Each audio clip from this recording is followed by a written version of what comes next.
2024년 10월 13일 성령 강림 후 21번째 주일 예배를 하나님께 드리시겠습니다. 우리를 예배로 부르시는 말씀입니다.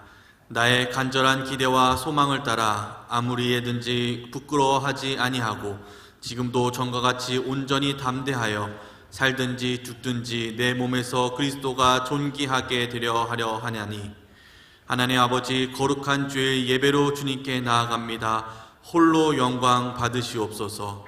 주님의 은혜와 사랑으로 충만하게 하옵소서. 예수님의 이름으로 기원합니다. 아멘.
내가 기뻐하는 금식은 흉악의 결박을 풀어주며 멍에의 줄을 끌어주며 압제당하는 자를 자유하게 하며 모든 멍에를 꺾는 것이 아니겠느냐. 또 줄인 자에게 내 양식을 나누어 주며 유리하는 빈민을 집에 들이며 헐벗은 자를 보며 입히며 또 내 곤욕을 피하여 스스로 숨지 아니하는 것이 아니겠느냐.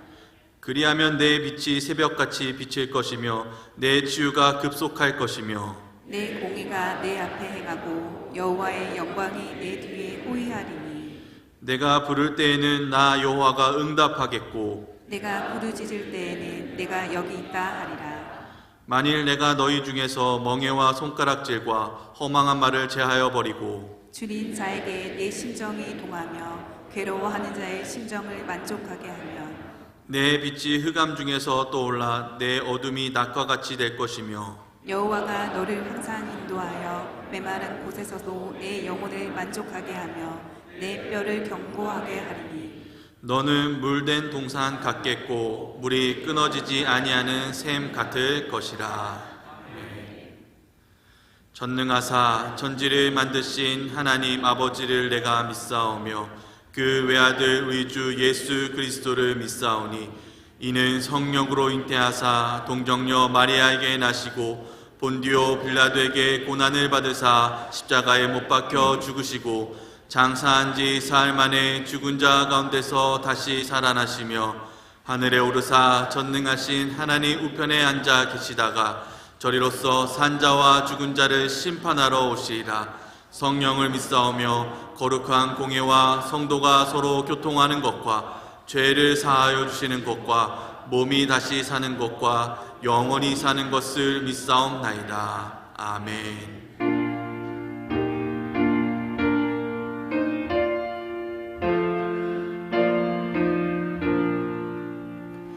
이 천지가 만물들아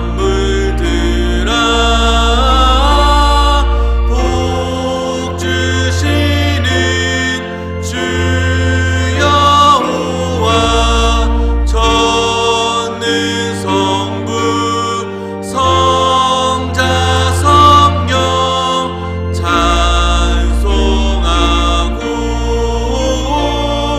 찬송하세. 아멘.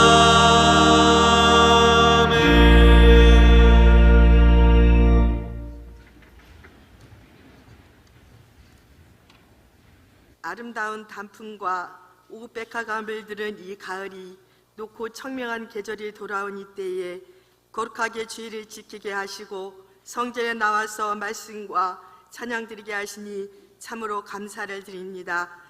그러나 우리가 한 주간 살면서 잘 살지 못함을 용서하여 주시고 잘못 산 것들이 생각나게 하셔서 회개할 수 있는 이 시간 되게 하여 주시옵소서.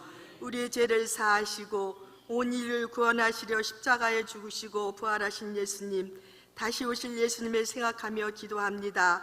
주님, 전 세계와 우리나라를 위해 정치, 경제, 사회 안보, 치열한 경쟁 속에서 살아갈 때에 전쟁과 기근이 없는 평화의 나라를 이루게 하시고 남북 간의 갈등이 해소되어 진정한 평화의 나라가 되어지게 하여 주시옵소서.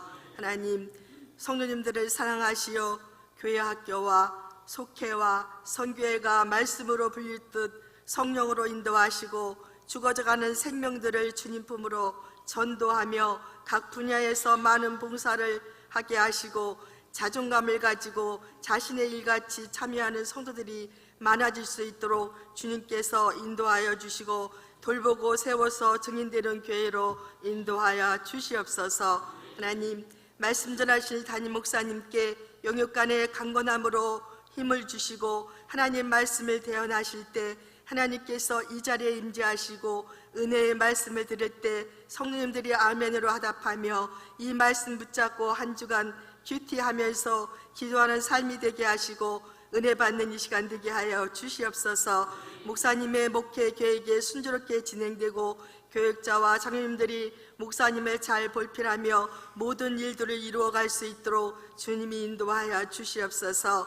하나님, 지금 이 순간에도 아파서 고통받는 사랑하는 하나님의 자녀들이 있습니다. 병원에서, 요양원에서, 각 가정에서 쾌유를 위해 기도하고 있사오니 하나님, 그들을 인도하시고 그들을 주님 품으로 함께하여 주시어서 거룩한 주일이 되게 하시고 주님 찾아가 주시어서 위로하여 주시옵소서. 우리와 같이 찬양과 말씀을 듣게 하셔서 이 시간에도 주님 만나보는 시간 되게 하여 주시옵소서. 하나님 앞에 찬양 드리는 시온 찬양대와 비파와 소고의 찬양을 흠양하여 주시고 지휘자, 반주자, 대원들이 마음과 정성의 노구를 축복하여 주셔서 전하는 자나 듣는 자 모두에게 은혜의 찬양이 되게 하여 주시옵소서. 우리를 죄에서 구원하신 예수 그리스도의 이름으로 기도합나이다. 아멘.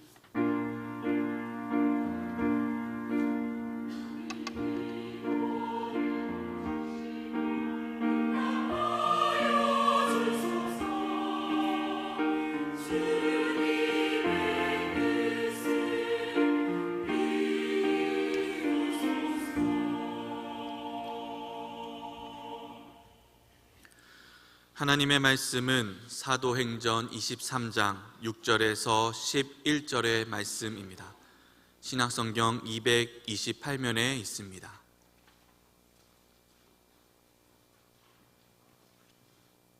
사도행전 23장 6절에서 11절의 말씀입니다. 바울이 그중 일부는 사두개인이요 다른 일부는 바리새인인 줄 알고 공회에서 외쳐 이르되 여러분 형제들아 나는 바리새인이요 또 바리새인의 아들이라 죽은 자의 소망 곧 부활로 말미암아 내가 신문을 받노라. 그 말을 한즉 바리새인과 사두개인 사이에 다툼이 생겨 무리가 나누어지니 이는 사두개인은 부활도 없고 천사도 없고 영도 없다 하고 바리새인은 다 있다 함이라. 크게 떠들새 바리새인 편에서 몇 서기관이 일어나 다투어 이르되 우리가 이 사람을 보니 악한 것이 없도다. 혹 영이나 혹 천사가 그에게 말하였으면 어찌 하겠느냐 하여 큰 분쟁이 생기니 천부장이 바울이 그들에게 찢겨질까 하여 군인을 명하여 내려가 무리 가운데서 빼앗아 가지고 영내로 들어가라 하니라. 그날 밤에 주께서 바울 곁에 서서 이르시되 담대하라. 내가 예루살렘에서 나의 일을 증언한 것 같이 로마에서도 증언하여라 하리라 하시니라. 아멘.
아멘. 하나님께 영광을 돌립니다.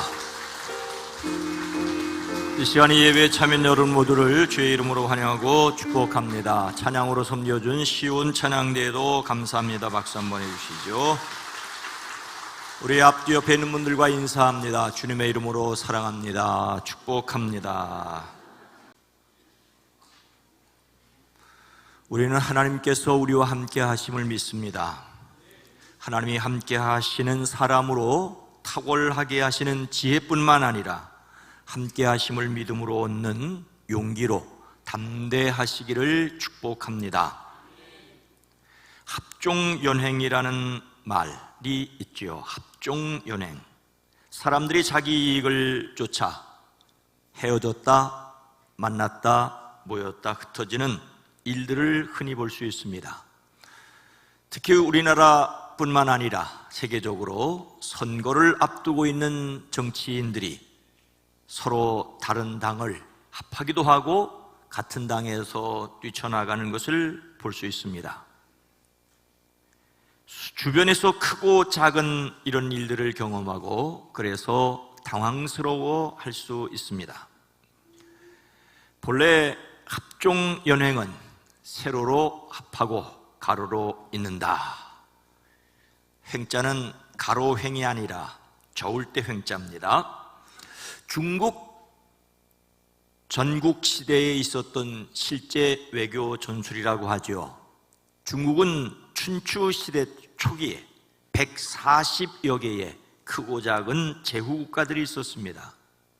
그 나라들이 세력을 다투어 7개의 나라로 통폐합하고 계속해서 전쟁을 벌이는 전국 전쟁 시대가 됩니다. 진나라가 통일을 할 때까지. 이 7개의 나라 중에 가장 강력한 나라는 진이었습니다. 문제는 나머지 6개의 국가인 위, 한, 초, 제, 조, 연이 진과 어떤 관계를 맺느냐라고 하는 것이었습니다. 이 강대국 진의 공격을 막아내기 위해 6나라가 연합을 해야 한다는 전략과 그 전략을 쓰지 못하도록 갈라놓는 전략이 맞부딪히게 되었습니다. 연약한 6나라가 연합해 진을 대항해야 한다는 합종은 소진이라는 사람이 주장을 했습니다. 그렇게 되면 강력한 진이라도 버거울 수 있기 때문이죠. 그러자 진은 이 6개 나라와 개별적으로 화친을 맺어 그들이 힘을 합하지 못하게 하는 연횡을 장의라는 사람이 주장했습니다. 이를 통틀어 합종연횡이라고 합니다. 결과는 어떻게 되었을까요? 6년 동안 소진과 장의는 각국을 상대로 자신의 책략을 실현하기 위해 치열한 대결을 펼칩니다. 모함은 물론이거니와 온갖 비열한 방법이 난무했다고 합니다. 6나라의 단결을 외치던 소진은 피살되기까지 했습니다. 6나라가 힘을 모으는 듯 했지만 진에게 하나씩 무너지고 결국 진이 중국을 통일하게 되죠. 2000년이 훨씬 지난 일이지만 이를 이야기하는 것은 근래에도 세계 여러 나라들이 국가 이익을 위해 이리저리 뭉치고 헤어지기 때문입니다. 정치가들 뿐만 아니라 보통 사람들도 크고 작은 일에 합치고 갈라지고 뭉치고 흩어지기를 거듭합니다. 뭉치면 살고 흩어지면 죽는다라지만 누가 뭉치면 누구는 죽을 수 있기에 뭉치는 것을 회방하는 일이 있습니다. 우리나라는 일본과 역사적으로 안 좋은 관계이지만 미국은 중국에 대항하기 위해 한미일 세 나라가 힘을 합쳐야 한다고 합니다. 북한과 대치하고 있는 우리나라의 현실적인 필요이기 때문이기도 하죠. 북한 역시 러시아와 중국과 손을 잡지만 러시아와 중국 사이에서 줄을 타고 있는 듯합니다. 이것이 우리가 살아가고 있는 오늘의 세계입니다. 국제관계만 그런 것이 아닙니다. 정치판에서만 그런 것이 아니지요. 우리나라 속담에 할아버지 떡도 커야 사먹는다는 말이 있습니다. 아무리 친근한 사이라도 이익이 있어야 한다는 것이지요. 비슷한 속담으로 아주머니 떡도 싸야 사먹는다, 아주머니 떡도 커야 사먹는다는 말이 있다고 합니다. 인간관계만이 아니라 이익이냐 손해라는 관계에 쉽게 영향을 받는 사람입니다. 이런 형편에서 그리스도인은 어떻게 살아야 할까요? 이런 세상에서 어떻게 그리스도 예수의 복음을 전할 수 있겠습니까? 오늘 말씀은 예루살렘에 올라가면 유대인들에게 잡혀 로마인에게 넘겨질 것을 알고도 예루살렘에 올라간 바울의 그 다음 이야기입니다. 예루살렘에 올라간 바울은 많은 사람들에게 문매를 맞아 죽을 위기에 몰렸습니다. 사람들이 죽이려고 할 때 로마군 천부장이 소식을 듣고 출동하였습니다. 군중들이 난폭하게 굴었기 때문에 군인들이 그를 둘러매고 가야 했습니다. 그런 가운데도 바울은 천부장의 허락을 받아 예루살렘 사람들에게 자신의 신앙을 역설합니다. 그는 예수 믿는 사람을 잡아오기 위해 다메섹으로 가다 자신이 부활한 주님을 만났다고 증언합니다. 하지만 사람들은 더 이상 그의 말을 들으려고 하지 않았습니다. 고함을 치며 옷을 벗어 던지며 공중에 먼지를 날렸습니다. 천부장은 급히 로마군에게 명령하여 바울을 로마군 진영으로 끌어들이라고 명령해야 했습니다. 그리고 다음 날 도대체 무슨 일로 예루살렘 사람들이 이렇게 소동을 벌이는지 알아보기 위해 천부장은 그의 결박을 풀어주고 명령을 내려 대제사장들과 온 의회를 모이게 했습니다. 그리고 그를 데리고 내려가 그들 앞에 세웁니다. 바울 앞에 어떤 일이 벌어지게 됩니까? 그를 고발하려는 사람들 사이에 어떤 일이 있었습니까? 10절 말씀입니다. 큰 분쟁이 생기니 천부장은 바울이 그들에게 찢겨질까 하여 군인을 명하여 내려가 무리 가운데서 빼앗아 가지고 영내로 들어가라 하니라. 바울은 공회 앞에서 그들을 주목하였습니다. 그리고 말합니다. 동포 여러분, 나는 이날까지 하나님 앞에서 오로지 바른 양심을 가지고 살았습니다. 그는 함께 하시는 하나님을 믿는 신앙 양심을 따라 행동했다라고 말합니다. 하지만 이 말을 시작하자마자 대제사장 아나니아가 곁에 서 있는 사람들에게 바울의 입을 치라고 명령합니다. 입을 치라는 말은 그 사람의 인격을 모독하는 것입니다. 그러자 바울이 그를 향하여 말합니다. 회칠한 다며, 하나님께서 당신을 치실 것이요, 당신은 율법대로 나를 재판한다고 거기 앉아 있으면서 도리어 율법을 거슬러 나를 치라고 명령하시오?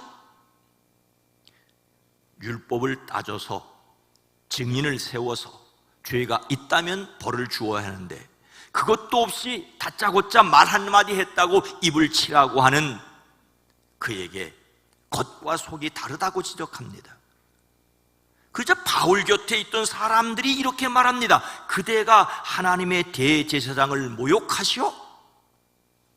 율법을 어기고 재판하면서도 대제사장 그 자리를 인정하라는 것입니다. 어쩌면 급히 소집된 의회라서 대제사장 예복을 갖추어 입지 않았기 때문에 바울이 그를 알아보지 못하였을 것입니다. 그는 몰랐다는 것을 바로 인정합니다. 앞서 대제사장이 율법을 어기고 불법 재판하려고 한다고 꾸짖었습니다. 그런데 율법에는 또 너의 백성의 지도자를 욕하지 말라는 내용이 있었기에 대제사장인 줄 몰랐다는 사실을 인정합니다. 바울은 곧바로 인정하였지만 그들은 그렇지 못했습니다. 그들이 어떤 사람인지 드러내는 내용이 이어집니다. 거기에는 사두개인들과 바리새인들이 함께 모여 있었습니다. 유대인의 최고 법원 재판관 역할을 맡은 사람들입니다. 그들은 71명으로 이루어졌는데 의장은 당시 대제사장이 맡고 그 밑에 다른 대제사장 24명과 유대인 장로 24명, 학자 22명으로 구성됐습니다. 이들은 다시 여당격인 사두개인들과 야당격인 바리새파로 나눌 수 있습니다. 그들의 한 부분은 바리새인이고 그들의 한 부분은 사두개인인 것을 보고 바울이 외칩니다. 동포 여러분, 나는 바리새파 사람이요 바리새파 사람의 아들입니다.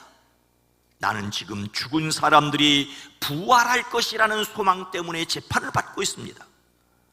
그러자 갑자기 바리새파 사람들과 사두개파 사람들이 갈라졌습니다.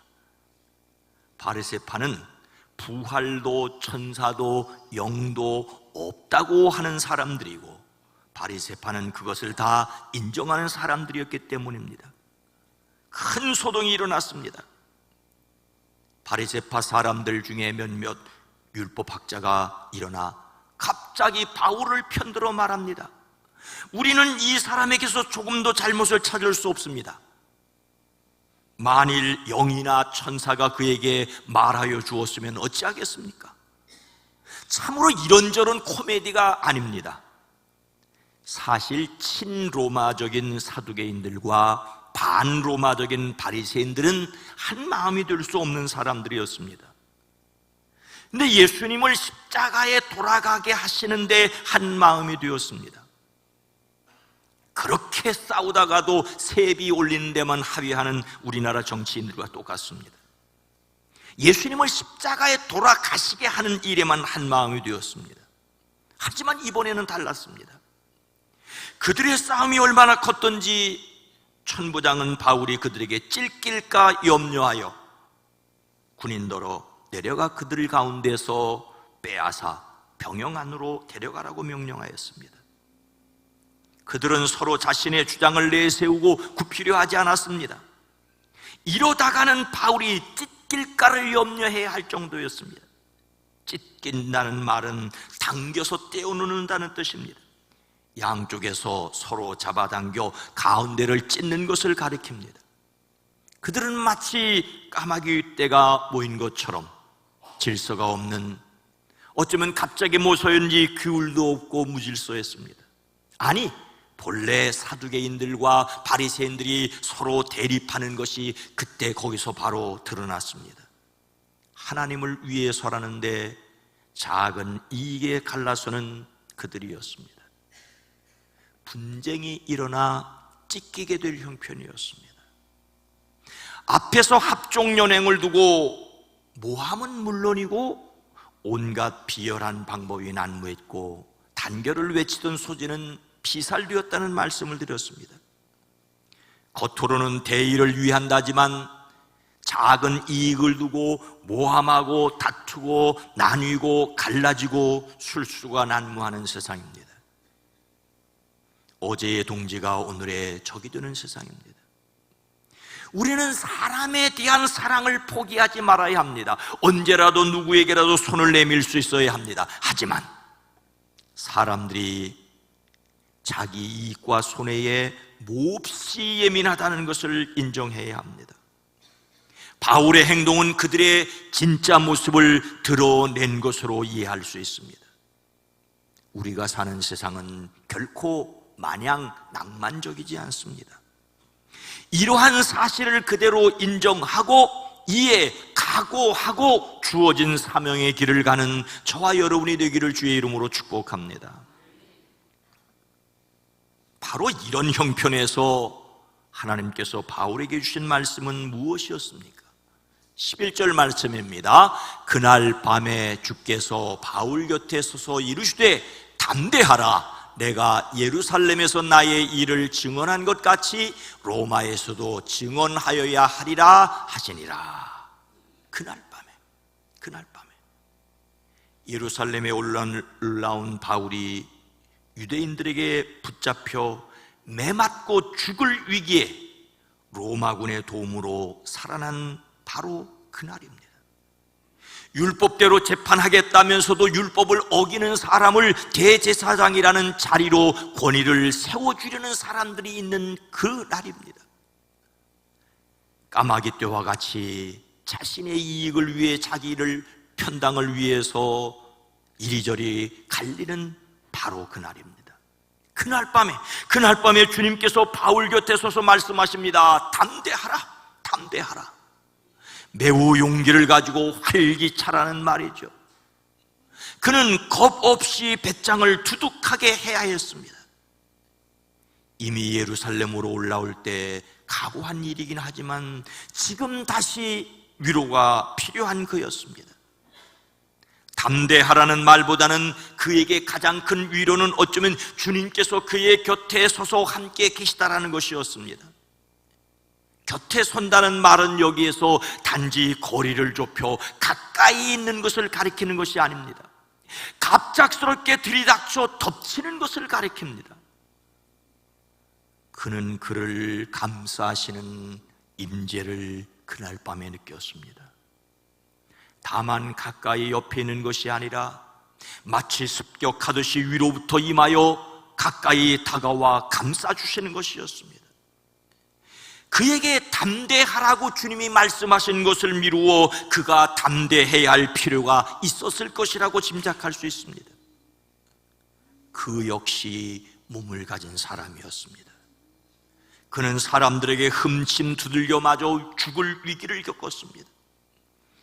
천부장의 도움으로 겨우 그 위기에서 벗어나지 않았습니까? 다시 용기를 가지고 부활하신 예수님을 만났던 간증을 하였지만 그 사람들은 들으려고 하지 않았습니다. 또다시 찢겨 죽을 형편이었습니다. 공회에 나갔지만 유세 떨고 허세 부리는 사람들에게 다시 찢겨 죽을 위험을 당하였습니다. 다시 로마군들에 의하여 그들이 머무는 막사로 돌아왔습니다. 그는 몹시 지치고 피곤하였습니다. 신라와 함께 빌립보 감옥에서 갇혀 찬송하고 기도하던 때와는 달랐습니다. 정말로 하나님의 위로와 격려가 필요했습니다. 그 자신보다 그 사람의 필요를 더 잘 아시는 주님께서 그에게 임하여 담대하라고 말씀하십니다. 다시 사명을 위해 그에게 힘을 내게 하셨습니다. 그의 곁에 오셔서 담대하여 지라고 말씀하신 주님께서 내가 예루살렘에서 나의 일을 증언한 것 같이 로마에서도 증언하여야 한다고 말씀하십니다. 바울의 마지막 사명은 로마에 가서 복음 전하는 것이었습니다. 그 사명을 다하기까지 담대해야 할 것을 말씀하십니다. 로마에서 증언할 것이니 담대하라십니다. 하나님께서 사도 바울을 통하여 로마에 있는 그리스도인들에게 편지를 쓰게 하셨습니다. 로마서입니다. 그가 이 편지를 쓸 때 그는 아직 로마에 가보지 못했습니다. 그는 정말로 로마에 가보기를 원하였지요. 어떻게 해서든지 하나님의 뜻으로 여러분에게 갈 수 있는 좋은 길 열리기를 간구한다고 로마서 서두에 쓰고 있습니다. 나는 여러분에게 가려고 여러 번 마음을 먹었으나 지금까지 길이 막혀서 뜻을 이루지 못하고 있었다라고까지 말합니다. 그렇게 로마에 가고 싶었던 것은 자신이 받은 하나님의 은혜를 나누어 주어 그들을 믿음으로 견고하게 세우려고 하였던 것입니다. 그렇게 바라고 원하였던 로마에로의 소망을 그날 밤 가까이 다가오셔서 그의 소망을 사명으로 바꿔주셨습니다. 그가 바라고 원하던 희망을 이루는데 하나님의 허락하시는 사명이 필요했습니다. 물론 이태 동안 그곳에 머물러 있어야 했지만 로마 총독들이 그들의 책임을 미루는 일들 때문에 가이사랴 감옥에서 계속해서 있어야 했지만 결국 그는 로마로 갔고 사명을 다하였습니다. 그날 밤 주님께서 그의 소원을 그가 이루어야 할 사명으로 친히 말씀하여 주셨습니다. 사람들은 조그마한 이익 때문에 모이고 흩어지기를 반복하지만 하나님께서는 사람들의 합종연행이나 이산집합을 넘어 친히 하시려는 일을 이루십니다. 그래서 우리는 하나님의 뜻이 이루어지는 것을 믿고 자신의 사명을 다해야 합니다. 하나님께서 오셔서 감싸시고 이끌어 가시는 것을 믿기에 사명에 담당한 저와 여러분이 되기를 주의 이름으로 축복합니다. 오늘날 세상은 한마디로 정의하기 쉽지 않습니다. 그래서 하나님께서 함께 하심을 믿음으로 담대해야 합니다. 그래서 우리가 이루어 가야 할 사명은 무엇이겠습니까? 다시 11절 말씀입니다. 그날 밤에 주께서 바울 곁에 서서 이르시되 담대하라. 내가 예루살렘에서 나의 일을 증언한 것 같이 로마에서도 증언하여야 하리라 하시니라. 아멘. 그날 밤 주님께서 그를 감싸시고 용기를 내라고 하십니다. 그가 예루살렘에서 주님의 일을 증언한 것 같이 로마에서도 증언하여야 하리라고 하십니다. 그는 그동안 주님께서 하신 일을 증언하였습니다. 증언한다는 말은 보고 들은 것을 말하는 것입니다. 사도행전에 3번씩이나 같은 내용을 거의 그대로 반복하여 기록한 내용이 있습니다. 바울의 회심입니다. 처음에는 사도행전 9장에 그가 경험한 사실을 기록하였습니다. 바울이 되기 이전 청년 사울은 유대교의 열심을 가졌었습니다. 그는 스데반을 죽이는데 앞장서는 것으로 만족하지 않았습니다. 대제사장에게 공문을 받아 예수님 믿는 사람을 예루살렘으로 잡아오려고 다메섹으로 가다 부활하신 주님을 만났습니다. 호련히 하늘로부터 빛이 둘로 비추는 것을 경험하였습니다. 나는 내가 박해하는 예수라는 소리를 들었습니다. 그 후 그는 예수님을 그리스도라고 전도하게 되었습니다. 그의 전도는 평례상 1차, 2차, 3차 전도 여행으로 나누어 설명을 합니다. 바나바와 함께한 제1차 전도 여행, 신라와 함께 아시아에서 유럽으로 넘어간 2차 전도 여행, 그리고 그동안 전도하였던 곳을 돌아서 에베소에서 두란노 서원을 열었던 제3차 전도였습니다. 3차 전도를 마치고 예루살렘에 올라온 바울은 매맞아 죽을 위기를 당하였습니다. 그런데 천부장의 허락을 맡아 자기를 죽이려는 사람들 앞에서 두 번째로 오늘 본문 말씀 바로 앞에 사도행전 22장에 자신이 다메섹으로 가다 부활하신 예수님을 만났던 이야기를 합니다. 그리고 세 번째로 사도행전 26장에서 총독 베스도의 요청으로 아그리빠 왕에서 다시 자신의 경험을 이야기하고 있습니다. 이렇게 자신의 경험을 사도행전이 3번씩이나 기록하고 있는 것은 바울이 이런 사람이라고 말하려는 것이 아닙니다. 주님이 그를 그렇게 하셨다라고 하는 것을 기록하고 있습니다. 3번의 간증은 한결같이 갑자기 그를 빛으로 찾아오신 주님의 이야기로 시작합니다. 그는 알지 못하던 분에게 주님이라고 고백하며 주님 어떻게 하라십니까? 라고 묻습니다. 그리고 그는 보내심을 받았습니다. 보내심을 받은 곳으로 가서 하나님께서 부활하신 주님께서 그에게 하신 일을 증언하였습니다. 우리는 증인이라는 말에 깊은 관심을 가져야 합니다.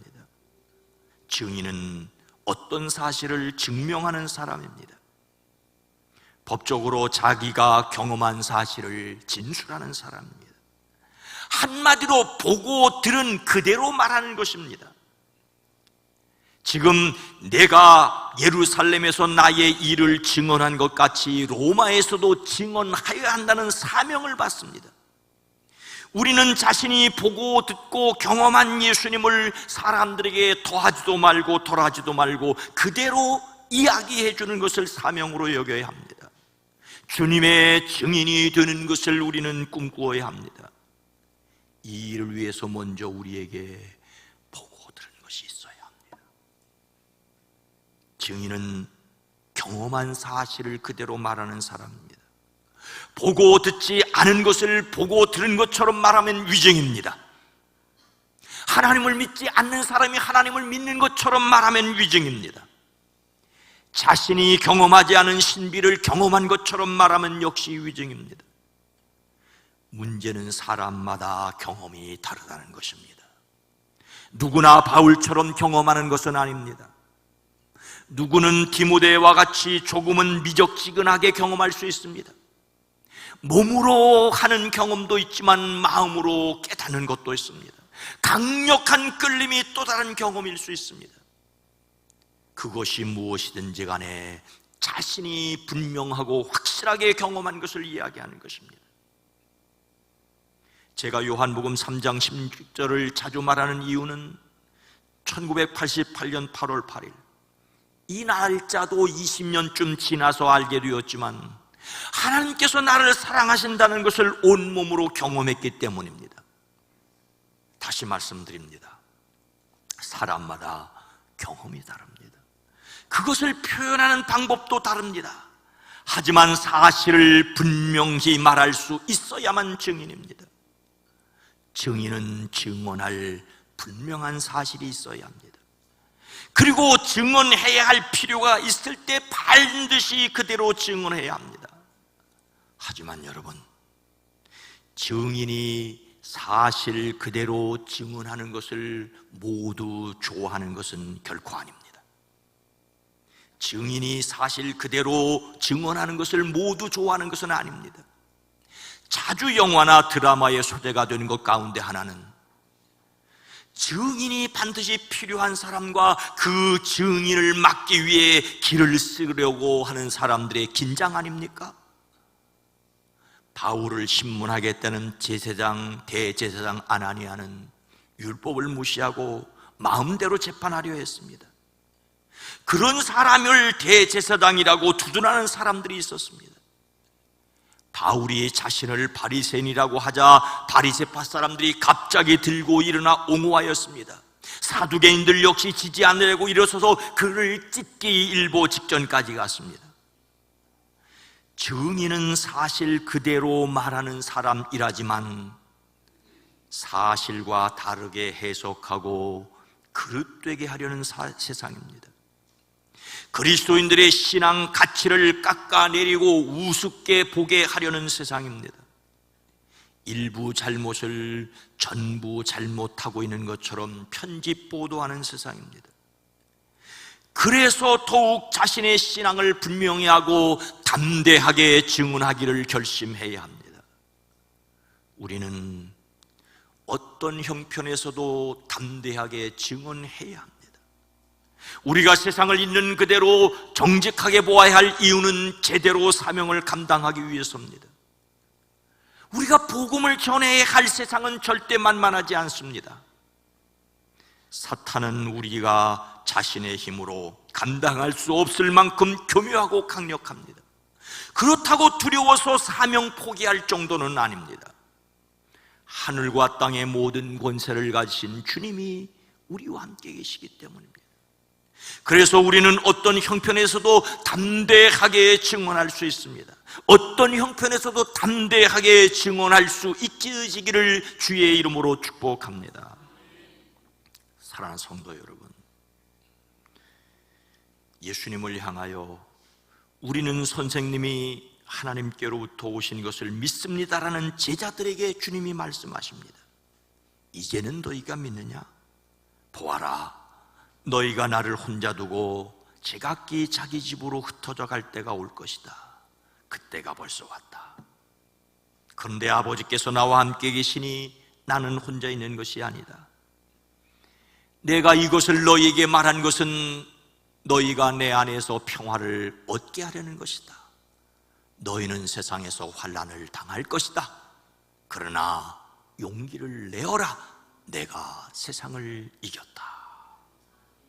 세상에서 어려움 겪을 것이나 담대해지라고 하십니다. 그 근거는 십자가에 돌아가셨으나 다시 살아나심으로 죄와 죽음을 이기신 예수님께서 우리와 함께 계시기 때문입니다. 주님이 함께 하심을 믿음으로 담대한 증인의 삶을 살아가는 저와 여러분 모두가 되어지기를 주의 이름으로 축원합니다.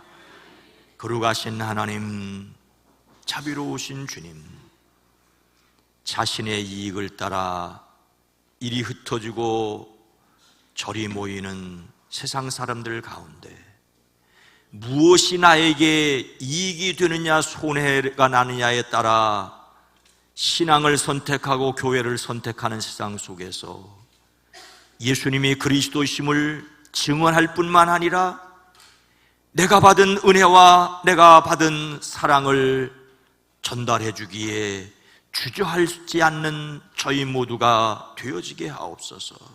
성령 하나님, 우리 모두의 각각 경험이 다르고 증언할 수 있는 여건이 다르다 할지라도 자신이 받은 은혜와 사랑을 펼쳐 보일 수 있는 지혜와 용기가 있어지게 하옵소서. 예수님의 이름으로 간절히 기도드리옵나이다. 아멘.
하나님 아버지, 은혜와 사랑을 감사합니다.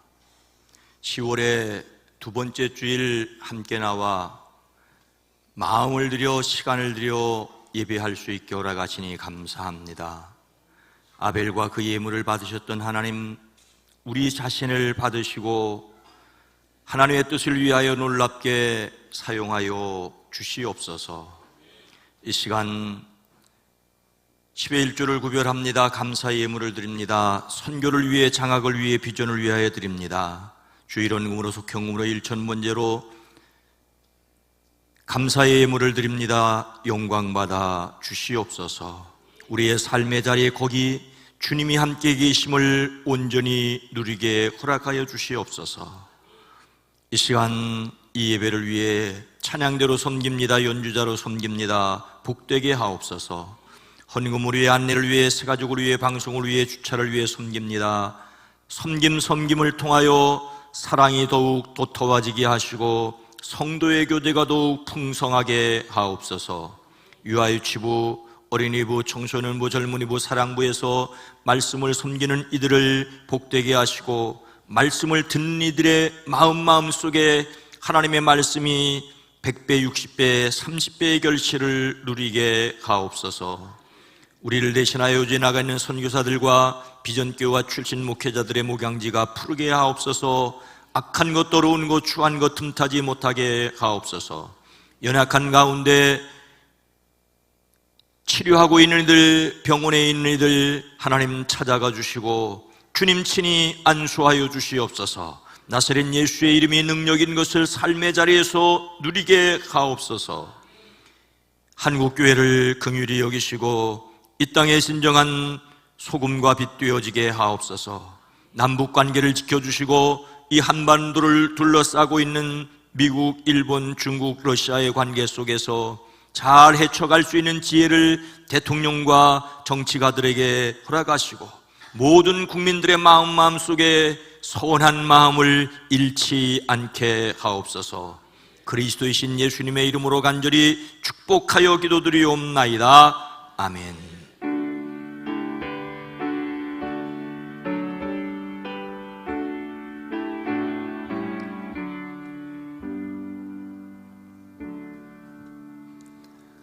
다시 한번 여러분 모두를 주의 이름으로 환영하고 축복합니다.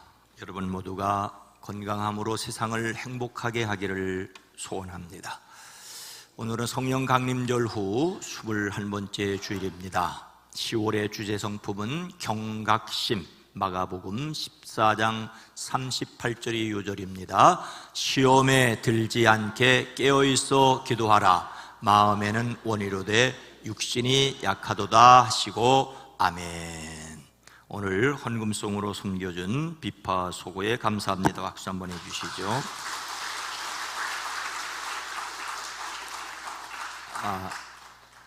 일부 예배 때 찬양을 하는 영상을 봤더니 100조가 있는데 까마귀가 한 마리 여기 앉아 있더라고요. 그래서 내가 느리 갔습니다. 무슨 소리인지 모르시면 그냥 웃으시면 됩니다. 다음 주일을 추수감사절로 드립니다. 한국교회에서 11월 셋째 주일을 지키는데 우리는 좀 한 달 땡겨서 베풀어주신 은혜를 감사하며 새로운 희망을 다질 수 있기를 원합니다. 셋째 주에 애찬이 있고 특별한 순서들이 있지만 특별히 다음 주에는 오후 예배 때 특별한 가족 찬양 잔치로 드립니다. 그야말로 찬양 잔치입니다. 하나님께 영광을 돌릴 수 있는 귀한 기회가 되어지고 또 가족들을 이런 가족들이 있구나라고 함께 공감하고 또 함께 축복하는 그런 시간이 될 수 있기를 바랍니다. 매주 금요일 저녁에 8시에 이 자리에서 함께 말씀을 듣고 기도하고 찬양을 합니다. 우리가 매일 새벽 기도가 있고 수요일날 낮 시간이 있지만 코로나 이후에 오후 예배가 사라졌어요. 그러다 보니까 대다수의 성도님들께서 주일 예배만 참석하시게 됩니다. 주일 예배가 중요하고 그 다음에 새벽 예배 개인 내 영성을 위해 또 소그룹을 위해 속회가 중요한데 그래도 뜨겁게 말씀을 듣고 기도하는 그런 시간이 있었으면 좋겠습니다. 매주 금요일에 함께 해주시기 바랍니다. 어쩌면 여러분들의 개인의 신앙이 주일 낮 예배만 참석해서는 균형이 맞지 않아요. 사실은 주일 낮 예배와 함께 금요일 저녁의 뜨거움이 함께 있어야지만 정상적일 거예요. 그래서 함께 기도할 수 있기를 원하고 대표 기도와 특별 찬송은 금요일 저녁 찬양 예배란에 있습니다. 속회공과 이번 속회공과는 46가입니다. 우리 속회에서는 두 종류가 있습니다. 속회공과로 인도하시는 속회와 주일 말씀을 나누는 속회로 나누어져 있는데 속회공과로 말씀을 나누시는 분은 46가를 하고 나서 42, 43, 44, 45, 47 이렇게 진행되는 거 속자님들 염두에 두시고 속장 모임에 속자님들 꼭 참석해서 함께 말씀도 나누고 속회 형편도 저한테 말씀해 주시기를 바랍니다. 새로 대신방이 계속되고요. 새로 마련한 주택 주변의 정원, 수목관리 활용 방안 등등에 대해서 의견을 제시해 주시기 바랍니다. 28일까지 관리부나 사무실로, 형식은 마음대로 하시는 형식은 자유로운데 가능한 한 글로 표현해 주시면 관리부에서 수합해서 정리하기가 좋을 것 같습니다. 이 공사가 아니고 지금 사랑부 인테리어 공사가 진행되고 있습니다. 사랑부 인테리어는 사랑부가 사용하고 있는 2층 사랑부 주간 보호시설을 외부에서 후원해서 인테리어 공사가 진행되고 있습니다. 한 두세 주 정도 걸릴 터인데 그동안은 조금 산만해도 이해해 주시기 바랍니다. 이번 주에 구치소 방문 예배가 있습니다. 그동안도 그렇고 계속해서 섬기는 여선교회에 감사를 드립니다. 방문하고 특송하고 또 간식 준비하는 일에 노고를 감사를 드립니다. 함께 하시는 분들에게 감사를 드립니다. 다 함께 일어나셔서 함께 찬송하겠습니다.